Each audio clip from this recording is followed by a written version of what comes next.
Hello everyone, this is Vipul Sharma. Welcomes you all on my YouTube channel. Let's explore. Today we are going to start NCERT Class 8th Geography Chapter number 2 जिसका कि नाम है land, soil, water, natural vegetation and wild life resources. तो यहाँ पर ये chapter थोड़ा सा बड़ा है पहले चैप्टर के कंपैरिजन में, इसलिए इस चैप्टर को हम कुछ पार्ट्स में पढ़ने वाले हैं। Today we are going to start with the first two topics, that is land and soil. तो चलिए शुरू करते हैं। लैंड। अब अगर हम लैंड की बात करें तो लैंड का मतलब आप सभी लोग समझते हैं, ठीक है ना। Land is among the most important natural resource. ये हमने रिसोर्सेस में पढ़ा था कि लैंड भी एक रिसोर्सेस है, ठीक है ना। लैंड बहुत सारे काम में आता है और हमारी जो पृथ्वी है, हमारी जो अर्थ है, उसका लगभग 30% जो टोटल एरिया है वो क्या है, वो लैंड है, ठीक है ना। बाकी का एरिया क्या है, वो वाटर है ना, ओशंस के रूप में पानी भरा हुआ है। लेकिन लैंड जो है हमारे पास लगभग 30% जो है हमारी अर्थ पे अवेलेबल है। अब ये जो लैंड होता है, इस लैंड का जो है वो डिस्ट्रीब्यूशन जो है वो अनइवन है। अनइवन है यानी कि एक जैसा नहीं है, ठीक है ना। सब जगह पर लैंड अलग अलग है। कहीं पर माउंटेन्स हैं, कहीं पर प्लेट्यूज हैं, कहीं पर प्लेन एरिया है, ठीक है। तो ये सारी कैरेक्टरिस्टिक्स हैं लैंड की अलग अलग, ठीक। उसी और इन्हीं सब कैरेक्टरिस्टिक्स के कारण से जो है वहाँ पर सीजन्स अलग अलग होते हैं, क्लाइमेटिक कंडीशंस अलग होती है, टेम्परेचर्स अलग होते हैं, ठीक है। तो ये सारी चीज़ें आपको देखने को वहाँ पर मिलेगी, ठीक है। अब ये जो लैंड का अनइवन डिस्ट्रीब्यूशन होता है, इस अनइवन डिस्ट्रीब्यूशन की वजह से ही लैंड के ऊपर पॉपुलेशन भी अनइवन होती है, यानी कि हर जगह पर एक जैसी पॉपुलेशन नहीं होती है, ठीक है। आप देखेंगे कि जो माउंटेनियस एरिया होते हैं, जहाँ पर माउंटेन्स होते हैं, बड़े बड़े पहाड़ होते हैं, वहाँ पर पॉपुलेशन काफ़ी कम होती है। और वहीं अगर हम देखें जहाँ पर प्लेन एरिया है, लैंड है ना, प्लेन लैंड है, और अगर वहाँ से कोई रिवर बह रही है तो उस एरिया पर जो है पॉपुलेशन ज़्यादा होती है, ठीक है ना। क्योंकि जो प्लेन एरिया होता है वो ज़्यादा अच्छा होता है ना, फैसिलिटीज़ के रूप में। जैसे कि हम खेती कर सकते हैं, वहाँ पर इंडस्ट्रीज लगाई जा सकती है, वहाँ पर लोगों के लिए इजीली ट्रैवल वहाँ पर हो जाता है। लेकिन माउंटेनियस एरिया में या प्लेट्यू बड़े इन एरियाज़ में ये सारी चीज़ें पॉसिबल नहीं होती है, ठीक है। तो this are the things about the land. अब हम लैंड के कुछ यूजेस के बारे में यहाँ पर बात करने वाले हैं। अगर लैंड के हम यूजेस देखें, ठीक है ना, land is used for different purposes such as agriculture, है ना। हम खेती करते हैं, फॉरेस्ट्री, माइनिंग करते हैं, हम हमारे घर बनाते हैं, रोड बना रहे हैं, बड़ी बड़ी इंडस्ट्रीज बना रहे हैं, है ना। तो ये सारी जो चीज़ें होती हैं, इन सबको हम क्या बोलते हैं, लैंड यूज़ बोलते हैं, ठीक है। क्योंकि हम लैंड का यहाँ पर क्या कर रहे हैं, यूज़ कर रहे हैं, इसीलिए हम इसको लैंड यूज़ बोलते हैं। अब जैसा कि मैंने अभी आपको पहले बताया था, लैंड के अलग अलग फिजिकल फैक्टर्स होते हैं, है ना। जैसे कि अलग अलग टोपोग्राफी, यहाँ पर हम बात कर रहे हैं, अलग अलग टोपोग्राफी होती है, अलग अलग सॉइल होती है। कहीं पे रेड सॉइल है, कहीं पे ब्लैक सॉइल है, कहीं पे एलुवियल सॉइल है, ठीक है ना। सॉइल के भी अलग अलग टाइप्स होते हैं, ठीक। कहीं हर लैंड के ऊपर, हर सॉइल के ऊपर जो है अंदर जो है अलग अलग मिनरल्स भी पाए जाते हैं, ठीक है। अब यहाँ पर लैंड को जो है क्लासीफाई किया गया है दो टाइप में। पहला है आपका प्राइवेट लैंड और दूसरा है आपका कम्युनिटी लैंड। प्राइवेट लैंड और कम्युनिटी लैंड से आपको ये समझना है, प्राइवेट लैंड वो लैंड होता है जो पर्सनली किसी इंडिविजुअल का हो। जैसे कि आपका घर है, आपका मकान है, वो एक प्राइवेट लैंड हो गया, ठीक है ना। और एक कम्युनिटी लैंड जो एक समाज से रिलेटेड है ना, वो किसी पर्टिकुलर काम को दर्शाता है, ठीक। जैसे कि सब्जी मार्केट हो गया, वो एक कम्युनिटी लैंड हो गया, ठीक है ना। फ्रूट मार्केट हो गया, वो एक कम्युनिटी लैंड हो गया। तो इन कम्युनिटी लैंड्स को हम लोग जो है कॉमन प्रॉपर्टी रिसोर्स भी कहते हैं। क्या कहते हैं, common property resource. I hope आपको ये दो टाइप के लैंड समझ में आए होंगे, private land and community land, ठीक है।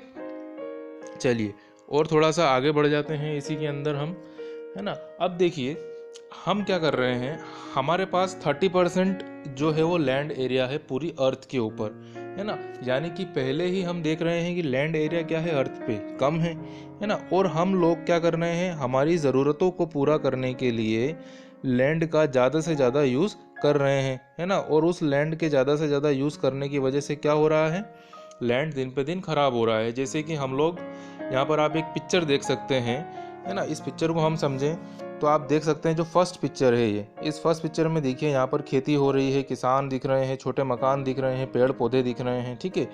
दूसरे वाले आप पिक्चर में आ जाइए, तो पहले से जब आप इसको कंपेयर करेंगे तो आप यहाँ देखिए, है ना, ये कच्चे मकान से पक्के बन गए, है ना, लेकिन यहाँ पर हरियाली कम हो गई। यहाँ देखिए पेड़ है, ठीक है ना। अब ये जो पेड़ है, ये देखिए, ये पेड़ आपको यहाँ पर नहीं दिखेंगे, है ना। यहाँ पर इलेक्ट्रिसिटी की लाइंस डल चुकी है, ठीक। उसके बाद थर्ड पिक्चर में आप देखेंगे तो यहाँ पर और डेवलपमेंट हो रहा है। तो डेवलपमेंट हुआ है ना, लेकिन कहीं ना कहीं हम लोग इन्वायरमेंट के साथ भी खेल रहे हैं। वैसे हम फोर्थ पिक्चर में जाएंगे तो आप देखिए, तो अब जब आप यहाँ पे फर्स्ट और फोर्थ पिक्चर को देखेंगे तो आप कंपेयर कीजिए कि यही सेम लैंड एरिया जब फर्स्ट पिक्चर में था तो कितनी यहाँ पे हरियाली थी, इन्वायरमेंट था, सब कुछ था, है ना। लैंड में खेती हो रही थी। लेकिन यहाँ पर जब आप देखेंगे तो ये पूरी यहाँ पर बिल्डिंग्स बन चुकी है, सड़कें बन चुकी है, पार्क्स बन चुके हैं, है ना, lot of things are there. तो हमको जो है जितनी ज़रूरतें हैं उस हिसाब से ही लैंड को इस्तेमाल करना चाहिए। हमको लैंड को कंजर्व करके रखना पड़ेगा, ठीक है ना। क्योंकि हमारी जो पॉपुलेशन है, हमारे देश की, इंडिया की पॉपुलेशन हम सब जानते हैं ना, इट्स अराउंड 130 करोड़ के आसपास पहुंच गए हैं। और इतनी पॉपुलेशन में इतने लोगों को रहने के लिए जगह भी चाहिए होती है ना। तो कहीं ना कहीं हम हमारे लैंड को प्रॉपर तरीके से संभाल नहीं पा रहे हैं। हम हमारे जो फॉरेस्ट हैं, है ना, हमें जब लैंड की ज़रूरत लगती है तो हम जंगल काट देते हैं, वहाँ पर बड़ी बड़ी बिल्डिंग्स बना देते हैं, ठीक। तो ये सारी चीज़ें हम लोगों को रोकना होगी और लैंड को एक बहुत इम्पोर्टेंट रिसोर्स समझ के हमें लैंड को भी कंजर्व करना पड़ेगा। So this is all about land, ठीक है, जो हमारा पहला टॉपिक था। दूसरा जो टॉपिक है इस चैप्टर का वो है सॉइल, ठीक है। सॉइल, मिट्टी की हम बात कर रहे हैं यहाँ पर, है ना। सॉइल के बारे में आप सब लोग जानते भी हैं। ये क्या होता है? Soil is a thin layer of a granny substance covering the surface of earth. A thin layer of granny substance, है ना, छोटे छोटे बारीक बारीक, है ना, सॉइल के टुकड़े होते हैं, मिट्टी होती है ना। Then it is closely linked to land. Landforms determine the type of soil, है ना। जैसा मैंने अभी आपको बताया था, अलग अलग लैंडफॉर्म्स पे अलग अलग प्रकार की सॉइल आपको देखने को मिलेगी। Soil is made up of organic matter, minerals and weathered rocks found on the earth.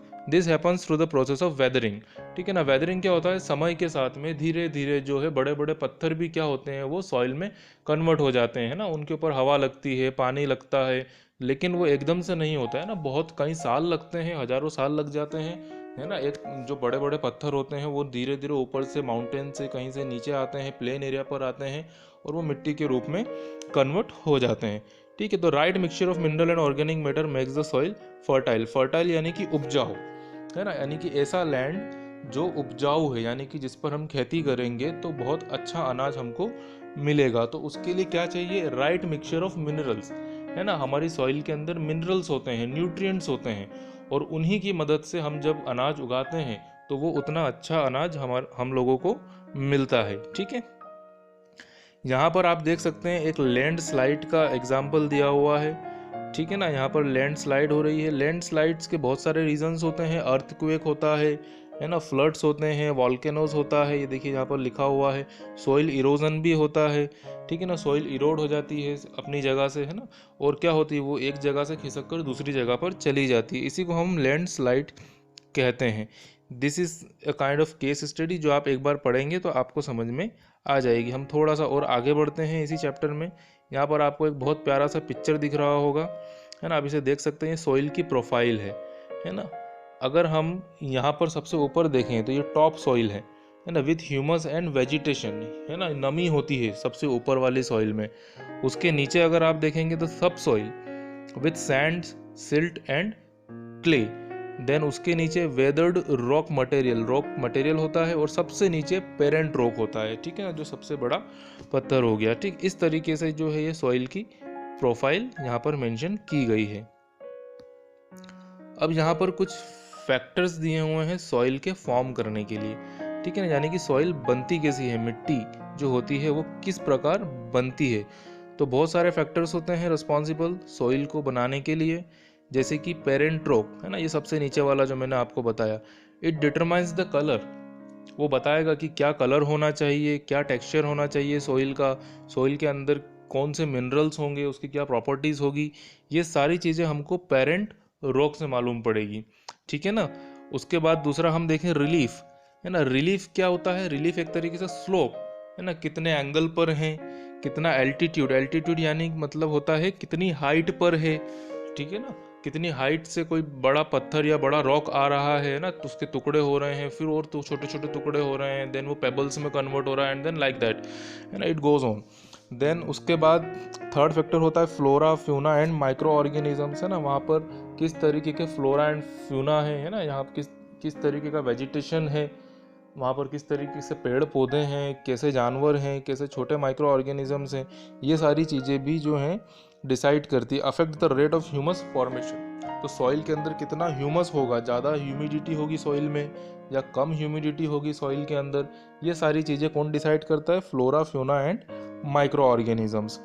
फिर हम बात करते हैं, नेक्स्ट है क्लाइमेट, है ना। क्लाइमेट में आपका टेम्परेचर हो गया, है ना, रेनफॉल हो गया, यानी कि जहाँ से सॉइल फॉर्म हो रही है ना, तो वहाँ का टेम्परेचर कैसा है, बहुत ज़्यादा हाई टेम्परेचर है, लो टेम्परेचर है ना, वहाँ पर ह्यूमिडिटी कितनी है, नमी ज़्यादा है, कम है, बारिश उस पर्टिकुलर एरिया में कितनी होती है, ठीक है।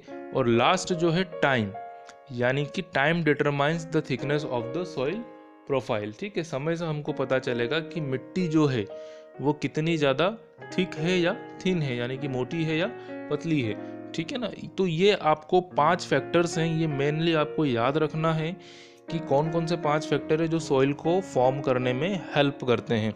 तो it is parent rock, it is relief, flora, fauna and micro organism, climate and time. These are the major 5 factors responsible for the soil formation, ठीक है।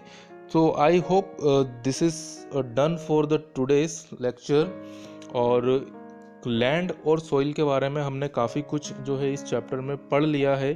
हम अगले वीडियो में इसी चैप्टर को थोड़ा आगे से पढ़ेंगे। So thank you very much for watching the video. I hope आपको जितना भी अभी लैंड और सॉइल के बारे में समझाया है समझ में आया होगा। So please like, subscribe and share the channel. Thank you very much.